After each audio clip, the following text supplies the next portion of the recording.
I am Niccolò Machiavelli, the name that became an adjective, a synonym for coldness, calculation, and cunning. Some call me a demon, others a realist, but everyone, sooner or later, follows what I wrote, even if they don't admit it in public.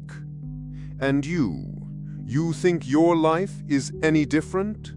You think the people around you act out of pure goodness. You think your boss, your colleagues, even some relatives are waiting to applaud your victory with sincere praise. Don't be naive. Every glance you receive, every smile, every promise, there is a calculation behind it. Human beings seek advantage, always have, always will. Have you ever been deceived? Ever been betrayed?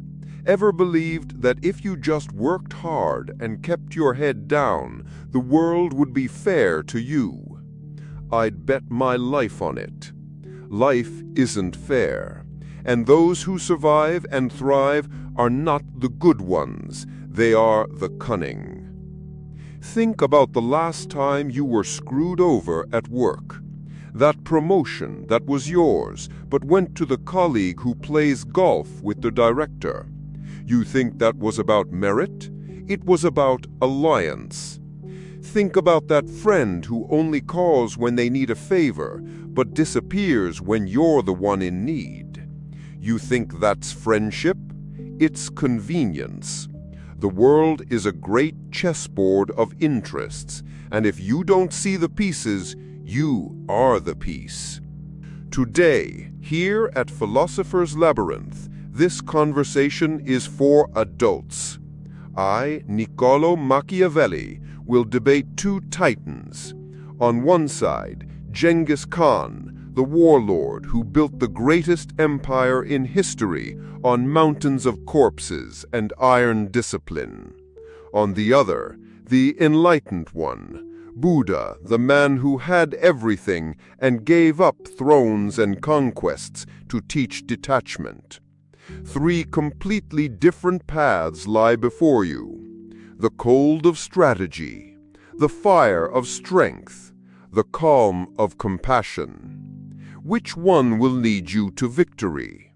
I tell you, it doesn't matter where you are, at your job, in your home, in your relationships, you are always surrounded by interests, and whoever doesn't understand this becomes a puppet on someone else's strings.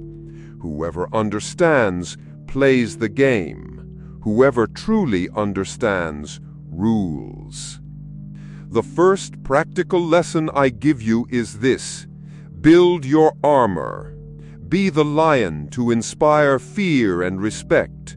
This means having clear boundaries, not accepting insults, and having a competence so unquestionable that your very presence is a force. Be the fox to escape the traps.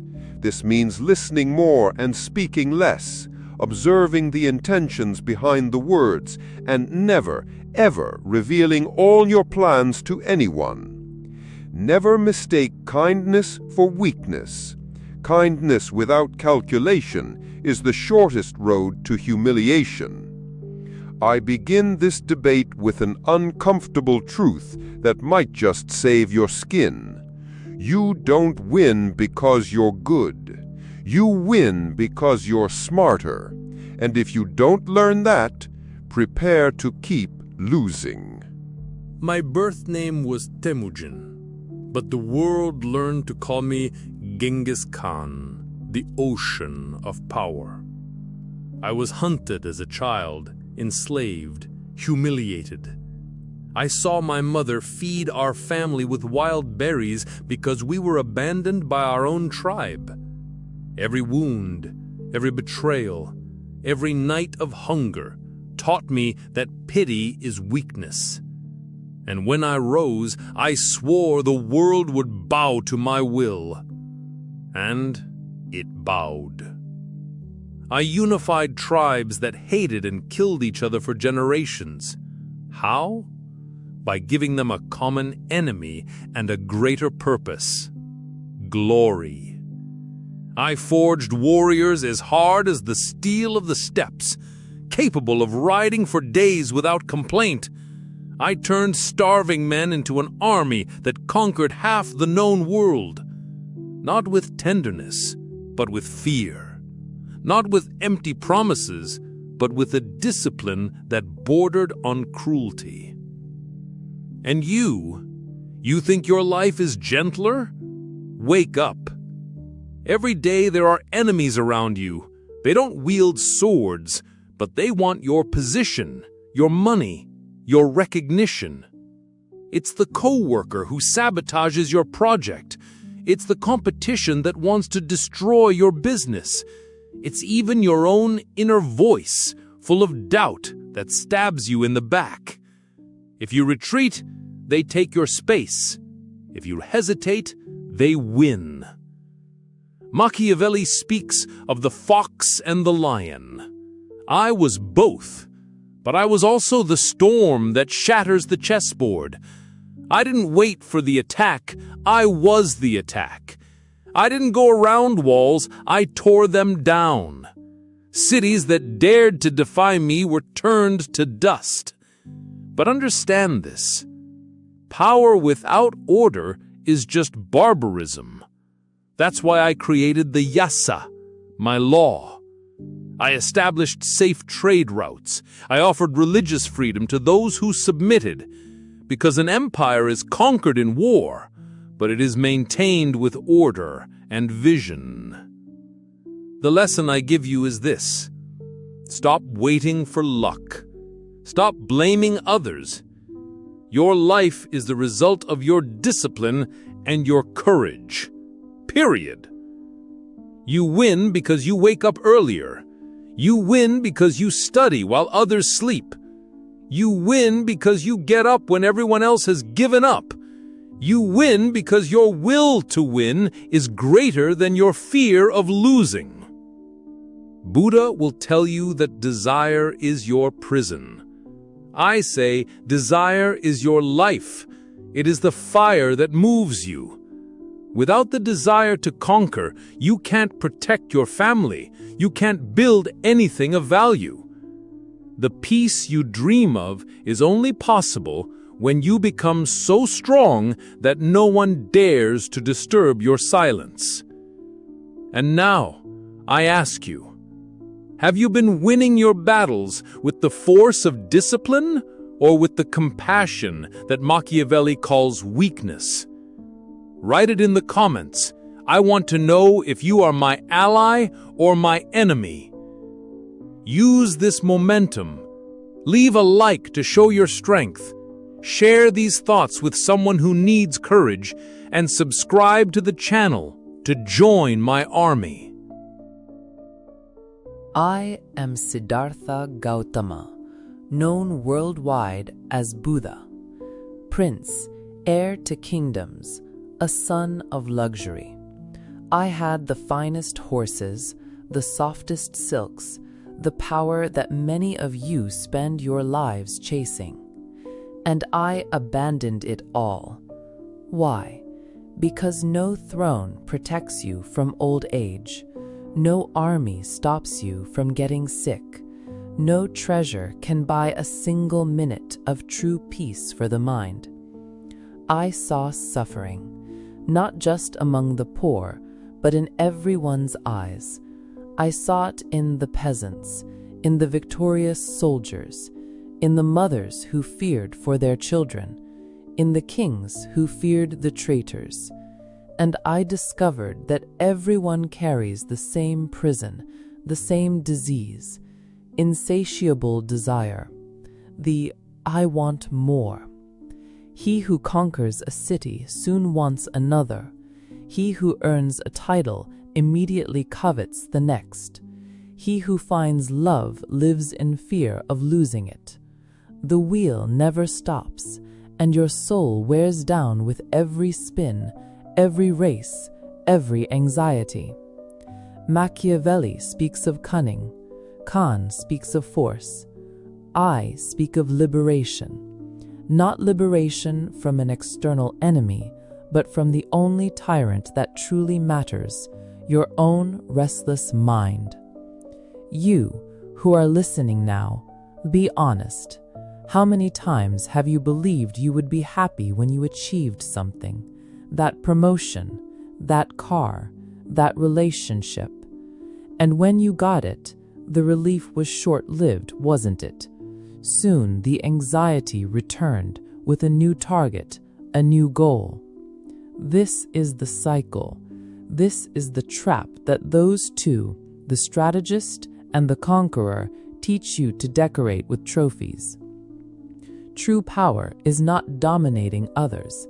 It is mastering yourself. It is not controlling crowds with fear or strategy. It is being able to silence the incessant noise of your own thoughts. Real power is serenity. It is being able to sit in silence and not be tortured by your own worries and desires. My practical advice, the first step, is ridiculously simple and profoundly transformative. Stop. Breathe. Observe. Realize that you are not your thoughts. They are like clouds passing in the sky. You are the sky. You don't have to believe every panicked thought, every angry impulse. When you let go of the desperate attachment to outcomes, you discover that peace is not in the next victory, but in the silence that already exists inside of you, buried under all this noise. I am not telling you not to fight.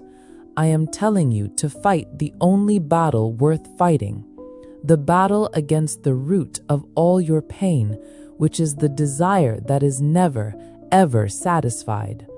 When you win this, you have won the game of life, not just a single round. The conqueror speaks of blood loyalty, of forging a tribe of warriors.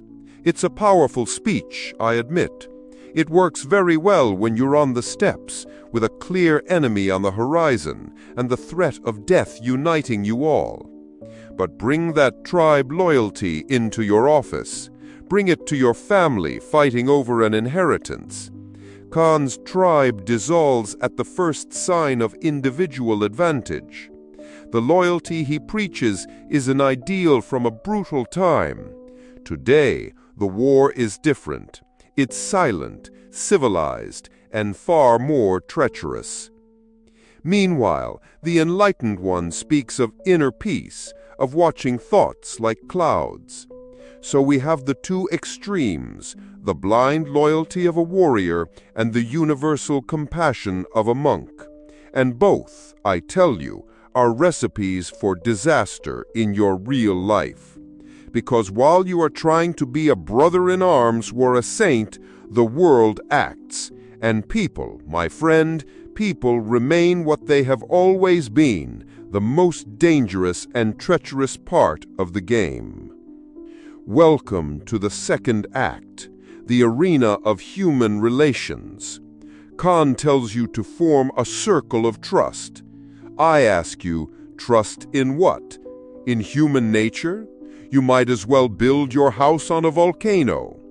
Your colleague's loyalty lasts until the manager's position opens up. Your partner's honor lasts until the first financial crisis. Buddha tells you to have compassion. I tell you to have a map and a knife. The map is to understand the terrain. The knife is to cut the ties that pull you down.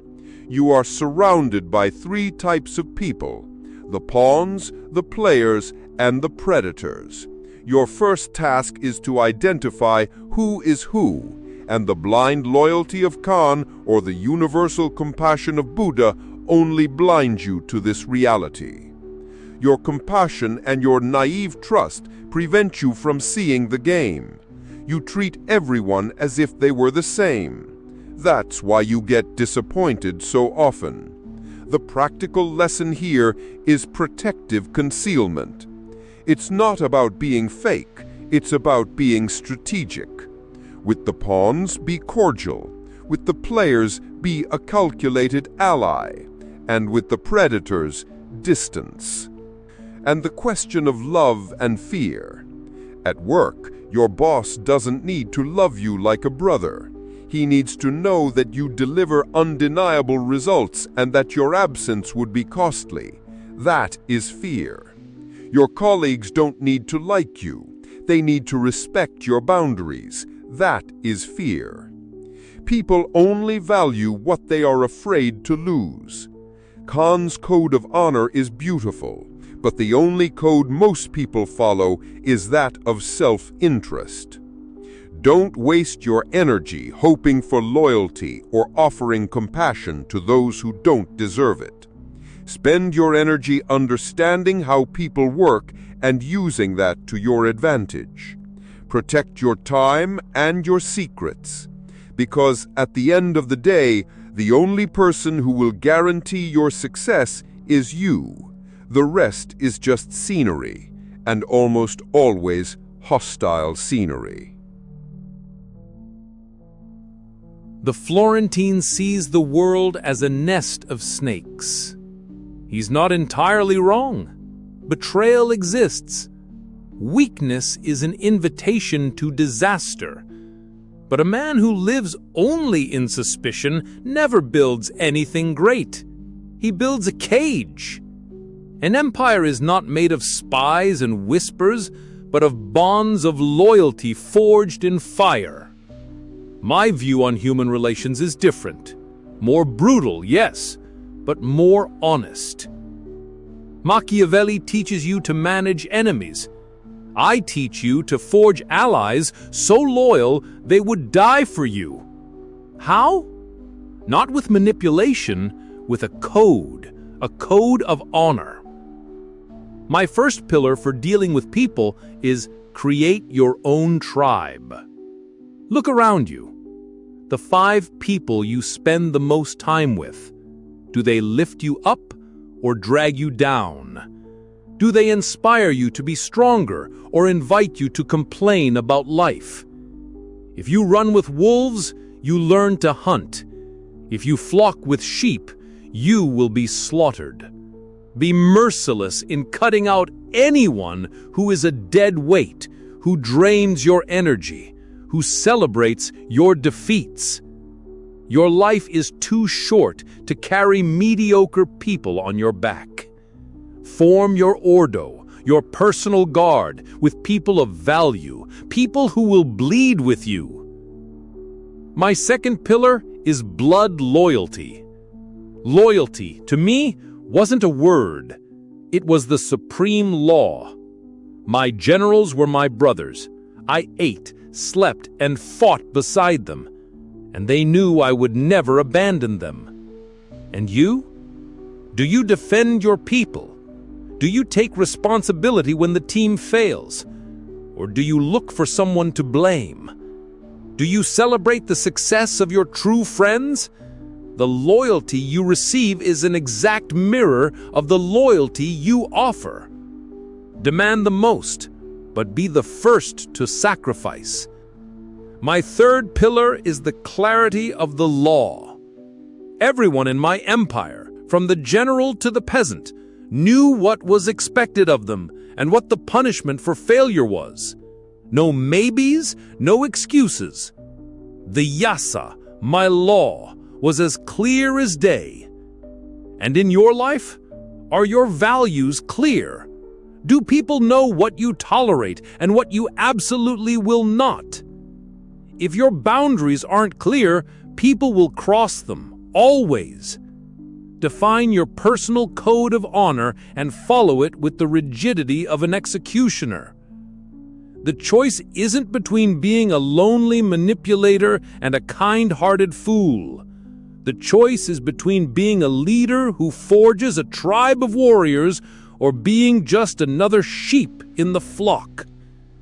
So I ask you again, is your circle of people a tribe that fights with you or a weight that you carry? Be brutally honest in the comments. If this call to leadership resonates with you, hit the notification bell, because here we forge leaders, not followers. And the next lesson could be the one that defines your next victory. They remain obsessed with the game. The strategist teaches you to move the pieces. The conqueror teaches you to smash the board. And you are in the middle of it all, exhausted, tired of having to analyze every person, of living in a state of alert, of trying to forge loyalties that can break at any moment. The exhaustion you feel doesn't come from other people.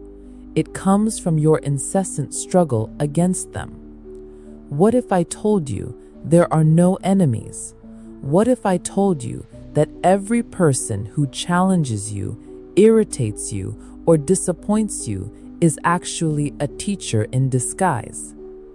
In the arena of human relations, my approach isn't about control, it's about clarity. That colleague who provokes you and gets under your skin, he is not your enemy, he is your teacher of patience. He is showing you the exact button that, when pushed, turns you into a reactive puppet. If you learn not to react, he loses all power over you. That person who betrayed you, they are not the cause of your pain. They were the trigger that revealed your own attachment, your own unrealistic expectations. The pain didn't come from their betrayal. It came from the collapse of the story you were telling yourself. Now you can learn to build your security on something no one can betray, your own inner peace. The practical lesson I offer you is revolutionary. Stop trying to fix others and use them to fix yourself. The next time someone makes you angry, instead of focusing on them, focus on the burning sensation in your chest. Breathe into it. Observe it without judgment. Make it your object of meditation. You will discover something incredible. The emotion loses its power when it is observed. It's like a monster that only has power in the dock. Machiavelli and Khan offer you armor, but all armor is also a prison. It's heavy, it isolates you, and if it's struck in the right place, it shatters. I offer you something better: agility, the ability not to be hit. When you have nothing to defend, no image, no ego, no need to be right, the attacks of others pass through you like a stone through the air. The real power in relationships isn't influencing others' behavior. It's not allowing their behavior to disturb your mind. This serenity gives you a clarity to act that no strategist or warrior will ever have. Because they act from fear and desire, you will act from peace. And peace, my friend, always wins in the end. And so, the end, the legacy. What's left of you when your name becomes just a memory? The conqueror dreams of glory. The enlightened one dreams of the void. I dream of something more useful, a creation that endures. Your legacy, your immortality, is not in heaven or in history books. It is in the solidity of what you build in this life. A structured family, a business that runs like a clockwork, a fortune that protects the next generation, a fortress. And to build this fortress, you must understand the cosmic dance between luck, fortuna, and your skill, virtù. Fortuna is a chaotic bitch. It's the crisis that gets you fired, the illness that strikes you down, the technology that makes your profession obsolete. It is the force of nature, unpredictable and merciless. To live life hoping that Fortuna will be kind to you is the definition of idiocy. Virtù is your answer. It is your preparation, your discipline, your cunning, your ability to adapt. It is the seawall you build before the flood arrives. My final and most practical lesson is this: become anti-fragile. What is that? The fragile breaks with chaos. The robust resists chaos. The anti-fragile gets stronger from chaos. The crisis that bankrupts your competitors is your opportunity to buy up the wreckage and dominate the market. The layoff that devastates your colleague is the push you needed to start your own business. How do you become anti-fragile? First, have multiple sources of income and skill. If you depend on a single job, a single boss, you are a slave awaiting the whip. Learn a new skill. Start a side project. Invest. Never, ever put all your eggs in the basket of someone else's fortuna. Second, prepare for winter in the summer. When things are going well, when the money is flowing, don't be a fool. Don't increase your expenses. Increase your investments, your defenses, stockpile resources, strengthen your walls. Most people do the opposite, which is why most people break. Third, love small risks. Take small risks often. Test new ideas, new projects with little money. Most will fail, but when one succeeds, it will pay for all the failures. This exposes you to the upside of luck while protecting you from catastrophic losses. Your inner empire is not a garden. It is a war room. The Florentine's fortress is a siege mentality, a mentality of fear. He teaches you to survive. I teach you to dominate. A wolf doesn't build a stronger den. It expands its hunting grounds until there are no more threats.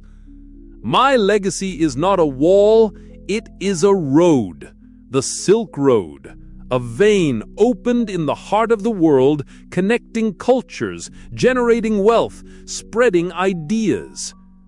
A legacy is not about protecting yourself from the world, it is about remaking the world in your image. My final lesson for you is about the expansion of your will. First, stop thinking about security. Start thinking about impact. The fortress mentality keeps you small. I need to protect my job. I tell you, how do I create a company that generates 100 jobs? Machiavelli teaches you to protect your assets. I teach you to build a dynasty. The question is not, what can I lose, but how far can I go? Greatness doesn't live in the fear of loss, but in the ambition to conquer. Second, your legacy is not things, it's people. My empire wasn't me, it was my generals, Subutai, Jeba. It was my sons. I forged leaders, men capable of commanding armies and ruling nations. And you? Who are you forging? Your legacy will be measured by the success of the people you have mentored. What's the point of building a castle if you have no heirs, of blood or of spirit, worthy of maintaining it? Stop being the hero of your own story and start being the master who trains the next heroes. And third, die empty. I gave everything I had. Every drop of energy, of fury, of vision was spent building my empire. I saved nothing for the next life. Most people die full of unused potential, of unsaid words, of unstarted projects.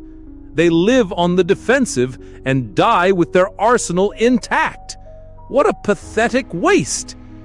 Use everything. Spend every talent, every minute. Arrive at the end of your life breathless, scarred, exhausted, but knowing that you left absolutely nothing on the table.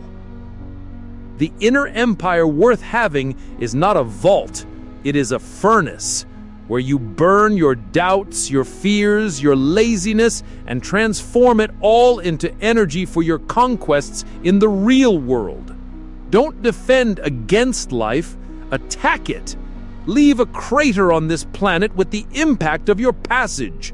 That is a legacy worthy of a Khan. They offer you immortality, one through stone fortresses, the other through legends of blood. They both sell you the same lie, that you can somehow beat time, that you can build something that won't turn to dust. It is the last and most desperate attempt of the ego to survive, the fear of annihilation dressed up as purpose and legacy. I offer you the only real immortality, not that of being remembered, but that of forgetting yourself and awakening to reality. My final lesson is not about building, it's about deconstructing. Your self, this identity you spend your entire life building and defending, is not solid. It is a collection of ever-changing thoughts, memories, and sensations. It is smoke, and you spend your whole life trying to build a monument of smoke. That is why you suffer. The true liberation, the true inner empire, is the direct perception that there is no fixed builder inside. The final practice is that of surrender. Lay down your weapons. The fight you are fighting is not against the world. It is against life itself, which is fluid, impermanent, uncontrollable. You are fighting the tide. To surrender is not to drown, it is to learn how to float. What does this mean in practice? First, accept the impermanence of everything.